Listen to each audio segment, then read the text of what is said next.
Free doesn't mean generous, it means strategic. And most people misunderstand where the money actually comes from. If you think giving something away destroys your business model, you're probably missing the real business model. Today, we're going to unpack how free became one of the most profitable ideas on the internet. Welcome back to The Passive Path. Calm money, clear thinking, long-term decisions.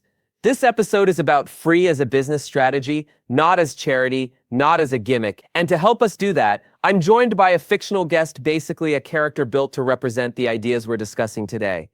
No credentials, no hype, just thinking. Perfect. And I like that framing because free has been turned into a moral debate when it's usually just a design choice. I'll try to keep this practical. We'll talk about why free works on the human brain, how companies monetize it, and how someone small can apply the same logic without burning cash. Let's start with the misconception. When people hear free, they hear no revenue. What do you think free actually means in business? Free usually means you've moved the price tag. You didn't erase it. You relocated it. Sometimes the user pays later. Sometimes a different customer pays. Sometimes the user pays with attention, data distribution power, or future behavior. The important shift is this. You're not selling a product. You're building a system where a free offer pulls people into a pipeline. So, free is the front door. Exactly. And the front door is rarely where the cash register is. It's where the foot traffic starts. Before we get into models, explain the psychology. Why do people behave differently when the price hits zero? Because zero isn't cheap. Zero feels like no downside. With a normal price, people do a quick risk calculation. Will I regret this? With free, that regret risk collapses. Even if the product is only okay, people will still try it because the cost of being wrong feels like nothing. So it's not just value, it's risk. Yes, free reduces perceived risk, and that creates a surge in adoption. That surge is what many businesses are actually buying. They're buying distribution, and distribution is often more valuable than margin, especially.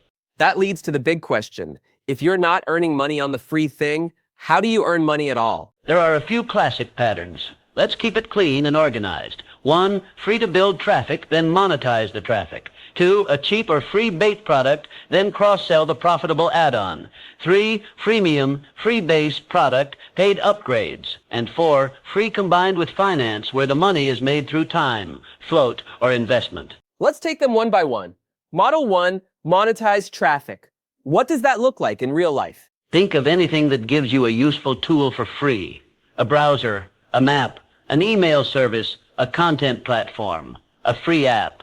The product is real, but the business is the audience. Once you have attention at scale, you can monetize it through ads, sponsorships, affiliate placement, paid distribution, or partnerships. You're saying the product is the magnet, but the real asset is the people. Yes, users are the asset. Not in a creepy way, just in an economic way. If you can consistently bring a certain type of person into a certain place, other businesses will pay to reach them. This is basically, I don't sell to the audience, I sell access to the audience. That's the simplest version. A subtle version is distribution fees. If your free platform becomes where people search, download, discover, or decide, companies will pay to be placed better. It's like shelf space in a supermarket, only digital. What's the risk of this model? 2 risks. First, if you rely only on ads, you're building a business that can be disrupted by policy changes, platform changes, or shifts in attention. Second, if you monetize too aggressively, you damage trust, and trust is what keeps the traffic stable. So free doesn't mean you can ignore ethics. If anything, ethics becomes more important, because your currency is trust and attention. Lose those and your unit economics collapse. Bring that down to the small creator level. Let's say someone has no capital. How can they use free to build traffic? The simplest version is educational content. You teach something useful for free. People save it, share it, return for more. Then you monetize through a paid course, a membership, a coaching offer, affiliate tools, or sponsorships. Notice what's happening. The free content isn't the business. It's the distribution engine. Give me a concrete example. Sure. Let's say you're good at job interviews. You publish a free answer framework that helps people stop rambling. People try it and get a result. Now your credibility is real. Then your paid offer isn't more motivational quotes. It's structured practice sessions, a template library, feedback, and interview-specific scripts. So the paid thing must be meaningfully different. Yes, free creates belief. Paid creates transformation or convenience. Okay, model 2, the bait product and cross-sell. Explain that without making it sound scammy. It's not inherently scammy. It's just pricing architecture. You sell one thing at low margin, sometimes at break even, because it attracts the exact customer you want. Then you make profit on complementary items. Restaurants do it. Retail does it. Software does it. And honestly, many good deals are this model in disguise. So the cheap thing is basically customer acquisition. Exactly. It's customer acquisition that pays for itself. Instead of buying ads, you discount an item people already want. That discount becomes your marketing spend. What's a modern example outside of fast food? Printers. Cheap printer, expensive ink. Game consoles, hardware sold at low margin. Profits in games and subscriptions. Razor handles, cheap handle, recurring blades. And on the more ethical side, Costco's rotisserie chicken is famous as a loss leader. They get you in the door. Then you buy the big basket. Where do people mess this up when they try it? They choose the wrong bait. If your low-cost offer attracts bargain hunters who never buy anything else, you just built a hobby that loses money. The bait must attract your ideal customer, not just anyone with a pulse. So you don't want traffic. You want qualified traffic. Exactly. Unqualified traffic is expensive even if it's free because it costs your time, your support, your sanity. If someone is building a small internet business, what's the bait version look like? A free workshop. A low-cost starter kit, a $9 template pack, a free audit. But the key is, it must naturally lead to the next step. If your next step is premium consulting, your bait should reveal complexity that makes premium help feel reasonable. Like a taste that also reveals the gap. Yes, free or cheap should create clarity. Clarity creates demand. Now model 3 is the one everyone knows, freemium. What's the clean definition? Freemium is when the core product works for free indefinitely, but advanced features, higher limits, or premium experiences require payment. The value is genuine at the free level, and the upgrade is about either power or convenience. Why is freemium so profitable when it works? Because it scales efficiently. Your free users become your marketing. They spread it inside their teams, they normalize the product, they create a standard, then a small percentage can support the entire system if the economics are right. So it's not about converting everyone. No, it's about converting the right people at the right moment. And the moment matters. People pay when they hit friction, limits, time pressure, a need for reliability, or a desire to look professional. Give an example without naming brands. A note-taking app might be free until you need collaboration and version history. A design tool might be free until you need exports and team permissions. A video tool might be free until you need watermark removal and higher resolution. The free tier proves usefulness. The paid tier removes friction. The transcript we're basing this on also mentions games. Free to play, pay to accelerate, that's a controversial one. Where's the line? The line is whether you're building value or exploiting compulsion. Some freemium systems are fair. You pay for skins, convenience, extra content. Others are engineered to frustrate you into paying or to trigger social comparison. A good rule, if the paid tier feels like more value, it's usually healthy. If the paid tier feels like escape pain, it gets ethically messy. So for small creators, the better move is pay for more, not pay to stop suffering.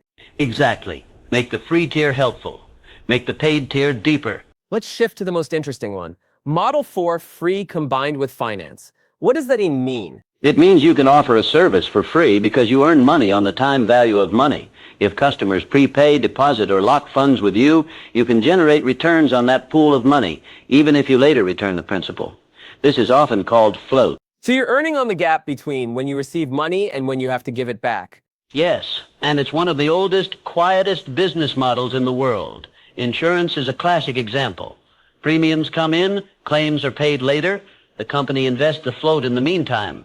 But smaller versions exist too. Like what? Gift cards, store credit, memberships paid annually, prepaid service packages, even some subscription models function like float on a small scale because cash comes in predictably while costs are spread over time. The transcript mentions a retirement home example where seniors pay a big amount up front, get service free, and then the money is returned to the family later. Walk us through the logic without the drama. The logic is, step 1, you offer a compelling deal.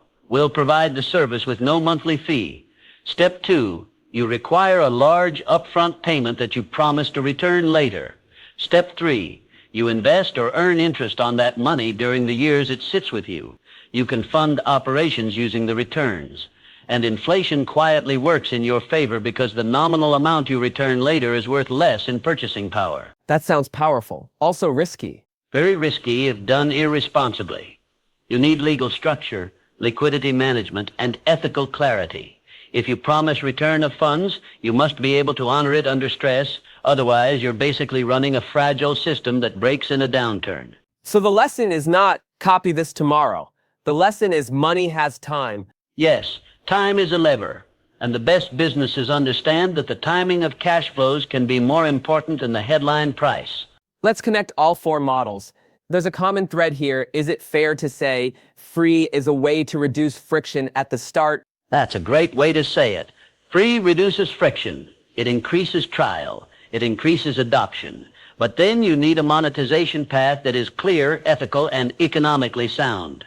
Okay, let's make it practical. If someone listening wants to design a free first model, where do they start? Start with 3 questions. 1, what is the easiest yes you can offer? Something people can try immediately with no risk. 2, what valuable outcome does that yes produce? Not just entertainment, some real benefit, even small. 3, what is the natural next step after they get that benefit? That next step is your monetization. Give a simple framework. Here's a clean one. Step 1, pick one audience. Not everyone who wants money. One audience with one pain. Step 2, build a free wedge. A checklist, tool, lesson, or mini service that solves 10% of the problem. Step 3, design the paid solution that solves 80% of the problem. Better outcomes, less time, more reliability. Step 4, create the bridge. That bridge can be a community, a newsletter sequence, a free challenge, or a simple onboarding flow that shows people what's possible. This is basically free proves value, paid scales value. Exactly. Now, a lot of people will hear this and think, I'll just give away my best stuff and hope money appears. What's wrong with that? 2 things. First, best stuff isn't always what converts. Conversion often comes from structure, support, and implementation, not from information alone. Second, if you don't understand costs, you can die from success. If free users generate support load, bandwidth costs, or time costs, growth can bankrupt you. So, free needs boundary. Yes, limits are not greed. Limits are sustainability. A good free model is generous but constrained. It gives enough to create trust. It withholds enough to protect the business. Let's talk about ethics again, because this topic gets shady fast. How do you keep free clean? I'd use 3 guardrails. 1, transparency. Don't pretend it's charity if it's a business model. You don't have to overshare, but don't lie. 2, consent. If you monetize through ads, data, or email, make it clear and respect opt-outs.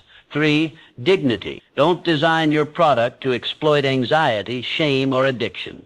Design it to help people win. That dignity one is important because people can feel when they're being farmed. Exactly. And in the long run, trust compounds more than tricks. Let's do a few examples for listeners. Example 1, a fitness coach. Free wedge, a 2-week beginner plan with video demos and a simple progression, paid offer, personalized programming, form checks, and weekly adjustments. Monetization bridge, a community where people post progress and get feedback, with an upgrade option for one-on-one support. Example 2, a language learner channel. Free wedge, short daily lessons focused on one phrase and one use case. Paid offer, structured course with spaced repetition, practice drills, and live sessions or feedback. Bridge, a free placement quiz plus an email series that helps them stick with a routine. Example 3, someone who builds simple software tools. Free wedge, a limited version that solves a real pain, say exporting data in a clean format but with caps. Paid offer. Automation, integrations, higher limits, team features. Bridge, in-product prompts that appear only when the user hits the limit at a meaningful moment, not randomly. The meaningful moment thing matters because people hate being interrupted. Yes, Friction-based upgrades should happen at the point of value. Now I want to challenge one thing. If free is so powerful, why doesn't everyone do it? Because free is not the strategy, it's the tactic. The strategy is economics. You need a cheap way to acquire users, a reason they stay, a path to monetization, and enough margin to support the system. Many businesses can't handle that. They give something away, but their paid product isn't compelling, or their costs are too high, or their retention is weak. So free magnifies whatever is underneath. Exactly. If your product is weak, free just spreads the weakness faster. Okay, let's talk measurement. If someone's building this, what numbers should they watch? At a minimum, activation. How many free users actually experience the core value? Not sign-ups, value. Retention, do they come back next week? If they don't, your free offer is just a one-time snack. Conversion, what % upgrade and why? You need to know the trigger and unit economics. What does it cost you to serve a free user, and what's the lifetime value of a paid user? So even if you hate spreadsheets, you need a few. A few, just enough to avoid self-deception. Now let's address the emotional side. Some people feel weird about charging. They think money makes it dirty. How do you reframe that? Charging is not dirty. Charging is a signal. It signals that what you do has value and that you plan to keep doing it. The dirty part is when you charge without delivering, or when you manipulate. A clean business is simply, I help a certain person solve a certain problem. Here's a fair exchange, and I'll stand behind it. That's very passive path. Because long-term wealth is mostly about clean systems, not clever hacks. Let's wrap with a simple summary. If you had to give listeners 3 takeaways about free, what are they? 1. Free is a lever for adoption, not a definition of value. It reduces risk and speeds up trial. 2. Free must connect to a monetization path. Either someone pays later, someone else pays, or you earn through time and cash flow. 3. The best free models protect trust. They are generous, transparent, and designed for long-term relationships. I'll add one more. In plain words, don't chase more people, chase the right people with a clear next step. Exactly. And if you do that, free becomes simple. It's just a smart first move. Before we go, say goodbye to the audience. Thanks for listening. Keep it calm, keep it practical, and I'll see you next time.